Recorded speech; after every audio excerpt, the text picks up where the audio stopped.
Good morning everyone, welcome back to my channel, welcome back to a new vlog. আশা করি সবাই খুব ভালো আছেন, সুস্থ আছেন, সেফ আছেন, আর আমরাও সবাই খুবই ভালো আছি।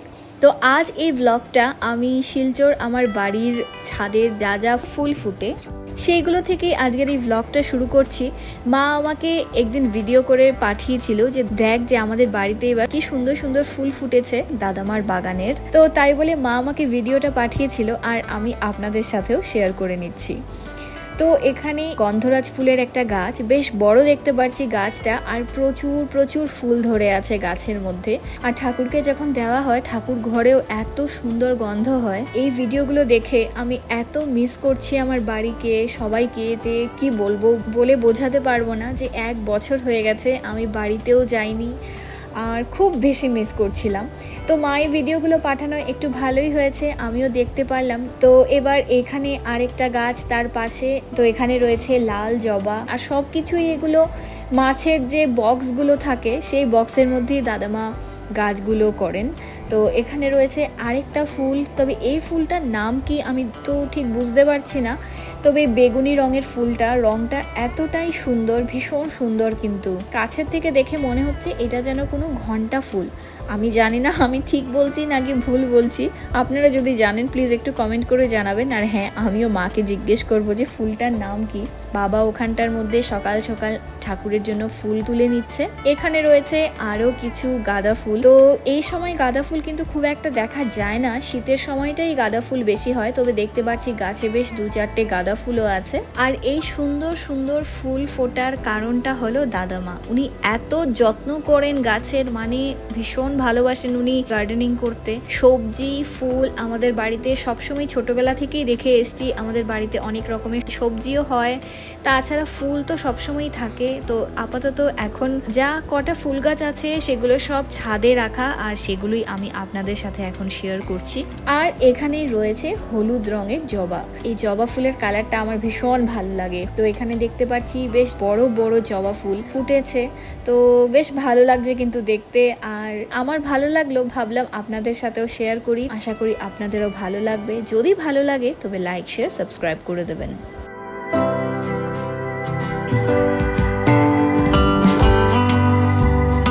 সকাল সকাল ঘুম থেকে উঠে মা আগে ঠাকুরকে দিয়ে দিচ্ছে। আর আজ যে আমি এখন এই ব্লগটা শেয়ার করছি, এটা কিন্তু আমার জন্মদিনের দিনের ব্লগ।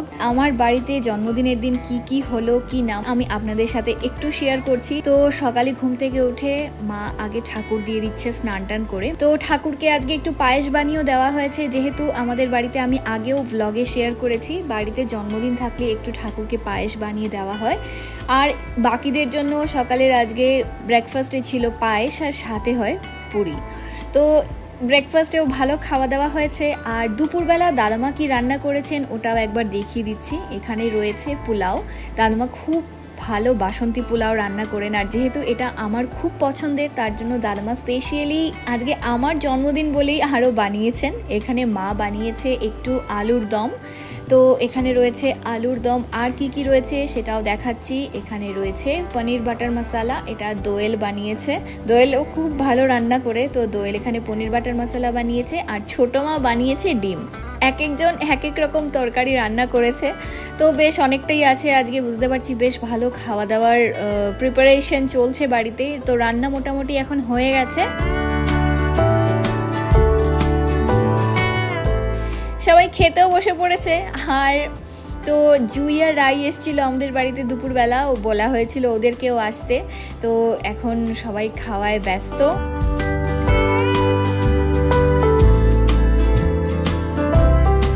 আর হ্যাঁ, শুনেছি নাকি রান্নাও খুব ভালো হয়েছিল, দোয়েলও পনিরটা খুবই ভালো রান্না করেছে, সব কিছুই ভালো হয়েছিল। তো এবার চলছে এদের খাওয়া দাওয়া। A few hours later. তারপর বিকেলবেলা বুপা আর গুড়িয়া এসেছিল আমাদের বাড়িতে, ওরাও আমার বার্থডে স্পেশালি বাড়িতে এসছে, একবার এমনি জাস্ট ঘুরে গেল। আর আজকে এবার আমি বাড়িতে নেই, তবে কি হলো সবাই বুপা ওরা এলো, আর আদি এখানে বসে বিকেলে আবার একটু ও লুচি আর পায়েস খাচ্ছে। এদিকে ছোট মাম এসছে, এবার ছোট মামও এখানে খাওয়া দাওয়া চলছে সবার।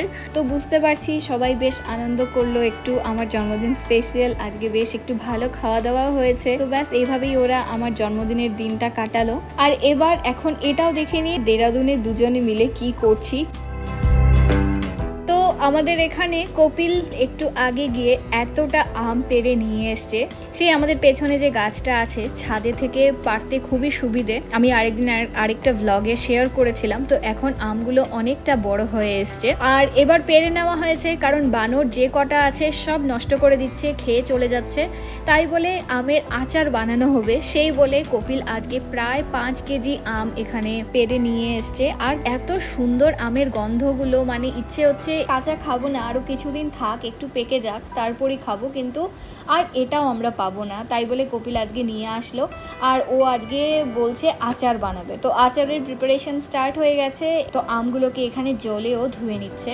তো ভালো করে আগে আম ধোয়া হলো, তারপর আমগুলোকে ভালো করে মুছে নিচ্ছে। আর এই আমের আচারের একটা ছোট্ট রেসিপি আমি আপনাদের সাথেও শেয়ার করছি। এটা কপিল প্রথমবার ট্রাই করছে, আমের আচার বানাচ্ছে।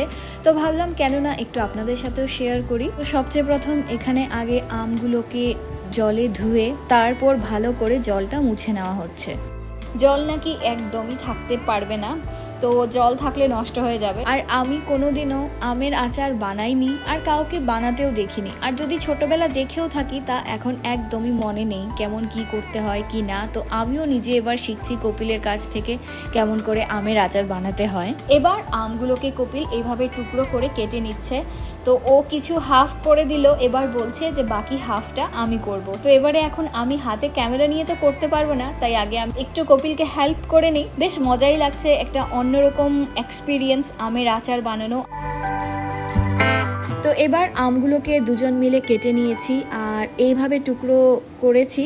তো খুব একটা ছোটও করিনি আর এত বড়ও না, ঠিকই আছে। আশা করছি এই সাইজটাই পারফেক্ট আছে। তো কপিল এখানে টেবিলটার মধ্যে একটা পেপার দিয়ে তার উপরে সবগুলো আমকে এভাবে ছড়িয়ে রাখছে, যাতে আমগুলোর মধ্যে একদমই জল না থাকে। তাই বলে টেবিলের মধ্যে পুরোটাকে ছড়িয়ে রাখছে। কিছুক্ষণ ফ্যানের তলায় আপাতত এখানেই থাকবে, কারণ এখন তো রাত হয়ে গেছে। আর তো ফ্যানের তলায় 2-3 ঘন্টা থাকলেই আশা করি ঠিক হয়ে যাবে।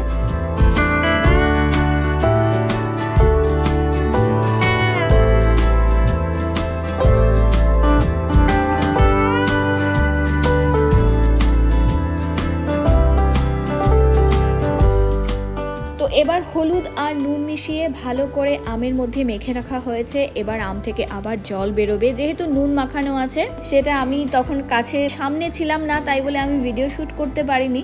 তো এটার মধ্যে শুধু হলুদ আর লবণ দিয়ে এটাকে ভালো করে মেখে আর কিছুক্ষণের জন্য রাখা হয়েছে। 2 days later.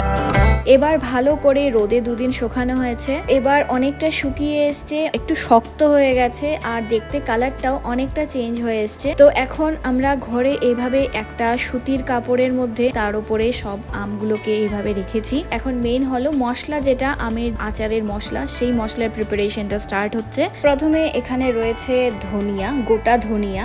তো ধনিয়াটাকে অল্প একটু রোস্ট করে নিচ্ছে। প্রত্যেকটা মশলাকে আগে একটু গরম করে, মানে একটু রোস্ট করতে হবে। তো তাই বলে এখন সবচেয়ে প্রথম এখানে ধনিয়াটাকে একটু রোস্ট করে সরিয়ে রেখে দিল। এবার একটু মৌরি নিয়ে নিয়েছে। তো মৌরিটাকেও এবার এখন একটু শুকনো শুকনো করে রোস্ট করে নিচ্ছে। তো মৌরিকেও আলাদা করে এইভাবে একটা কন্টেইনারের মধ্যে রেখে দেওয়া হলো।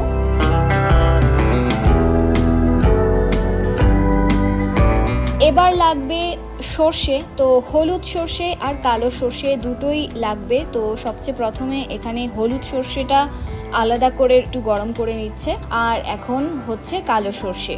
তো সবগুলো এভাবে একটু খালি কড়াইয়ের মধ্যে রোস্ট করে নিল।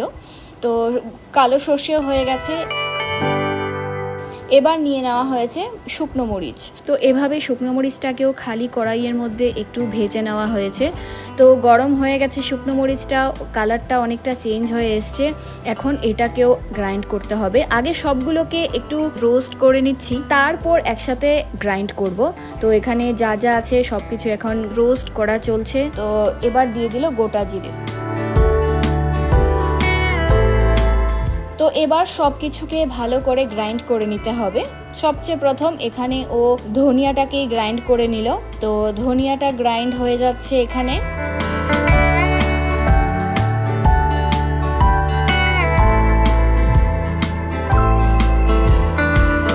তো এখন গুঁড়োটা হয়ে গেছে, আর গুঁড়োটা কিন্তু একদম মিহি গুঁড়ো করা হয়নি, একটু এক দুটো দানা দানাও রয়েছে। তো এবার শুকনো মরিচগুলোকেও গুঁড়ো করা হয়ে গেছে, আর বাকি দেখতেই পাচ্ছেন সব বাটিতে আলাদা করে রাখা আছে, সেগুলো একসাথে সব এখন গুঁড়ো করা হয়ে যাচ্ছে। এখানে কপিল একটা কড়াই নিয়ে নিয়েছে, কড়াইয়ের মধ্যে সেই সব যা যা গুঁড়ো করেছে, ধনে গুঁড়ো, জিরে গুঁড়ো, মৌরি গুঁড়ো, সব গুঁড়ো একসাথে মিক্স করে নিচ্ছে। তার মধ্যে দিয়ে দিল এখানে শুকনো মরিচের গুঁড়ো, দিয়ে দিচ্ছে তারপরে 2-3 স্পুন একটু হলুদ, একটু বেশি করেই হলুদের পরিমাণটা দিয়েছে। তারপর দিয়ে দিচ্ছে এখানটার মধ্যে কালো সর্ষে, হলুদ সর্ষে সব দিয়ে দিল তার মধ্যে পরিমাণ মতো নুন। তো তারপর ভালো করে আবার সবকিছুকে একটু মিক্স করে নিল। এবার যেহেতু আমাদের এখানের গাছের আমগুলো টক একদমই না, তবে আচার কিন্তু একটু টক না হলে ভালো লাগে না খেতে, তাই বলে ও একটু ড্রাই ম্যাঙ্গো পাউডারটাও মিশিয়ে দিয়েছে যাতে একটু টক টক হয়, খেতে ভালো লাগে। তো এখানের মধ্যে ড্রাই ম্যাঙ্গো পাউডার মিশিয়ে দিল। তারপর দিয়ে দিচ্ছে একটু কালো লবণ। তো তারপর দিয়ে দিচ্ছে এখানে কালো লবণ। সব কিছু ভালো করে মিক্স করে নিয়েছে। এবার আমগুলোকে মশলার সাথে ভালো করে মিক্স করতে হবে। তার জন্য আমগুলোকে নিয়ে নিচ্ছে ও এখানে। তো অনেকটা আম নিয়ে নিয়েছিল, তারপর বলছে যে এখন একসাথে এতটা বানাবে না, একটু কম করে বানাবে। আর এখানে রয়েছে সেই জলটা আম থেকে বেরিয়েছে, যেটা হলুদ আর নুন মিশিয়ে রাখা হয়েছিল, তো এটাকেও মিক্স করা হবে। তো এবার এতগুলো আমও নেয়নি, কিছুটা আম নিয়েছে, আবার কিছুটা রেখে দিল যে আগে এটা হয়ে যাক তারপর বানাবে। তো এখন আমের মধ্যে ভালো করে মশলাটাকে মিক্স করে নেওয়া হচ্ছে।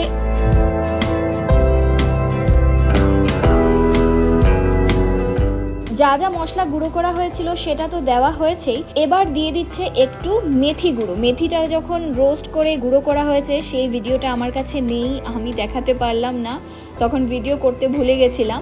তো মেথিকে গুঁড়ো করে একটু এভাবে দিয়ে দিয়েছে। তো এবার করছে কালো জিরে। তো কালো জিরেটাও গ্রাইন্ড করতে ভুলে গেছিল, তো এবার কালো জিরেটাকে একটু গরম করে আর আচারের মশলার সাথে মিশিয়ে দিল। তো এবার দিয়ে দিচ্ছে সর্ষের তেল। আর সর্ষের তেলটা দেখলাম যে অনেকটা বেশি লাগে, একদম যাতে ভালো করে গায়ে গায়ে আমের সাথে মেখে যায়, তাই বলে মানে মশলা আর তেল বেশি পরিমাণেই লাগে। তো তেল দিয়ে সব কিছু ভালো করে আবার মিক্স করে নিল। দিয়ে দিচ্ছে তার মধ্যে সেই জলটা যেটা আমের থেকেই বেরিয়েছিল হলুদ আর নুন মাখানোর পর, এই জলটাকেও মিক্স করে দিয়েছে। এবার আচার মোটামুটি হয়ে গেছে, বাকিটা তো রোদে দিতে হবে, অনেক দিন রোদে রাখতে লাগবে। তো এভাবে এখন এই কন্টেইনারের মধ্যে আচারটা নিয়ে নিল।